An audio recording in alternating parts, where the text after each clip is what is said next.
Hi friends, welcome back to Shruti Vennela channel. మనం చెప్పుకుంటున్నాము అర్చన కథ 41వ భాగం. రాసిన వారు అత్తులూరి విజయలక్ష్మి గారు. బిఫోర్ వీడియోలో అర్చన మాధవి వాళ్ళ ఇంటికి వచ్చి అక్కడి నుంచి వేణు వాళ్ళ ఇంటికి వచ్చింది. తాయారమ్మను చూడగానే తాయారమ్మ కాళ్ళకు నమస్కారం చేసి నన్ను దీవించండి అని అడిగింది. అసలు ఏం జరుగుతుందో ఆమె ఎవరో అర్థం కాని తాయారమ్మ గారు అయోమయంగా మాధవి వైపు చూసింది. మాధవి, దీవించండి పిన్ని గారు అని అంది. వెంటనే తాయారమ్మ గారు దీర్ఘ సుమంగళి భవ తల్లి అంటూ ఆమెని లేవనెత్తి ఆమె మొహంలోకి చూస్తూ నువ్వెవరవమ్మా అంది. అప్పటిదాకా ఆమెనంతగా గమనించిన వేణు ఆమె చర్యకు తాయారమ్మతో పాటు తను ఆశ్చర్యపోతూ ఆమె ముఖంలోకి చూశాడు. షాకు తగిలినట్టయింది.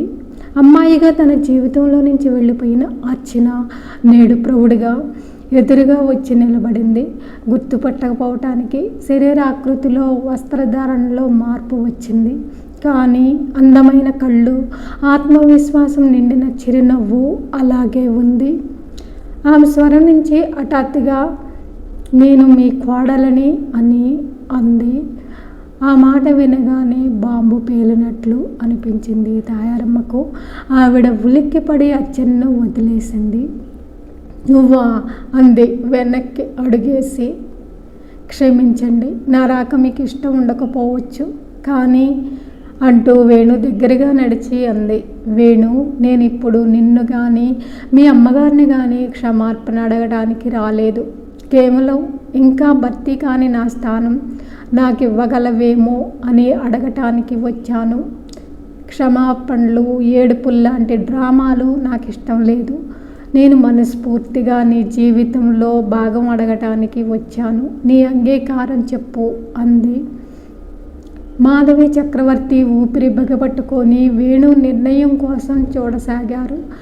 వాళ్ళకు అసలు అయోమయంగా ఉంది. పిల్లల ముగ్గురు ఆడుకోవడానికి రిత్విక్ రూమ్లోకి వెళ్ళిపోయారు. అక్కడ వాతావరణం భయంగాను జలధరింపుగాను ఉంది. అందరికీ ఏం జరుగుతుంది అర్థం కాని అయోమయ స్థితిలో నిలబడిపోయారు.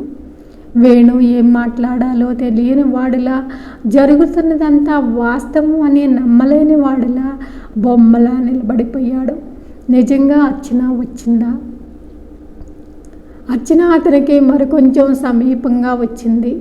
వేణు, నీ నిర్ణయం ఏదైనా నేనేం అనుకోను. ఓ ఫ్రెండులా వచ్చాననుకొని వెళ్ళిపోతాను.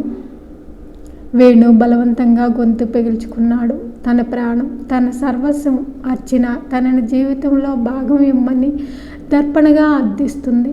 కాదనగల శక్తి తనకుందా? కానీ నెమ్మదిగా అన్నాడు. మీరు నువ్వు ఇప్పుడు అని కలెక్టర్నని అంటావు, అవునా? కలెక్టర్నైనా నేను కూడా మనిషినే వేణు అంది నవ్వుతూ. వేణు ఏం మాట్లాడలేదు. అర్చన మాధవి వైపు తిరిగి ఆమెకు దగ్గరగా నడిచి అంది. ఈ ఇంటి ఆడపడుచివి, నీ అనుమతితోనే నేను ఇంట్లో నా స్థానం తీసుకోవటానికి వచ్చాను. అనుమతిస్తావా మధు అంది అర్చన. మాధవి ఉద్వేగంగా అర్చనను గబాలన కౌగిలించుకుంది. ఆమె కన్నీటితో అర్చన భుజం తడిసిపోయింది. చక్రవర్తి మెల్లగా నడుస్తూ వేణు దగ్గరికి వెళ్ళి అతను భుజం పట్టుకొని మాధవి అర్చనల దగ్గరకు నడిపించాడు. మాధవి అర్చనను వదిలి ఆమె చెయ్యి పట్టుకొని వేణు చేతికి అందించింది.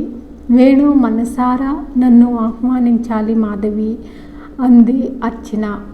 అంటీ అంటనట్టు తన చెయ్యి తాకిన వేణుని చూస్తూ. వేణు అప్రయత్నంగా గట్టిగా పట్టుకున్నాడు ఆమె చెయ్యి. క్షమించావా వేణు అంది అర్చన పలచగా కదిలిన కన్నీటి మధ్య నవ్వుతూ. నాలోని బలహీనతలను అర్థం చేసుకుని క్షమించనని ఔదార్యం ముందు నేను ఓడిపోయాను అర్చన, నన్ను క్షమించు అన్నాడు వేణు. వద్దొద్దు, నువ్వు క్షమార్పణలు అందే అర్చన. ఆమె నవ్వుతున్న ఆమె కళ్ళల్లో అస్పష్టంగా కదులుతున్న బాధ, కన్నీళ్లు అందరూ గమనించారు. కన్నీళ్లు తుడుచుకుంటూ తాయారమ్మ అంది. అమ్మ, మాధవి కోడలికి ఆరతివ్వు అని. అర్చన నవ్వింది. వేణు చెయ్యి గట్టిగా పట్టుకొని ఆమె దగ్గరగా నడిచి, అలాంటివేం వద్దు అత్తయ్య, మీ దీవెనలు చాలు అంటూ ఆవిడ పాదాలకు నమస్కరిస్తూ వేణు వైపు చూసింది. ఆమె చూపు అర్థం చేసుకున్న వాడిలా వేణు వంగాడు. రిత్విక్ వాళ్ళ అమ్మని పరిచయం చేయవా అంది మాధవి. వేణు కొంచెం గట్టిగా రిత్విక్ అని పిలిచాడు. లోపల నుంచి కమింగ్ డాడీ అంటూ అరిచి 2 నిమిషాల్లో పరిగెత్తుకొచ్చాడు రిత్విక్. వేణు పోలికలు తన పోలికలు పుణికి పుచ్చుకుని అందంగా ఉన్న రిత్విక్ని చూసి చేతులు చాపింది అర్చన. కొత్త ఆవిడ అలా పిలుస్తుంటే ఆమె ఎవరో అర్థం కాని రిత్విక్ వేణు వైపు చూశాడు. Come Ritwik, she is your mom అన్నాడు వేణు. మామ్?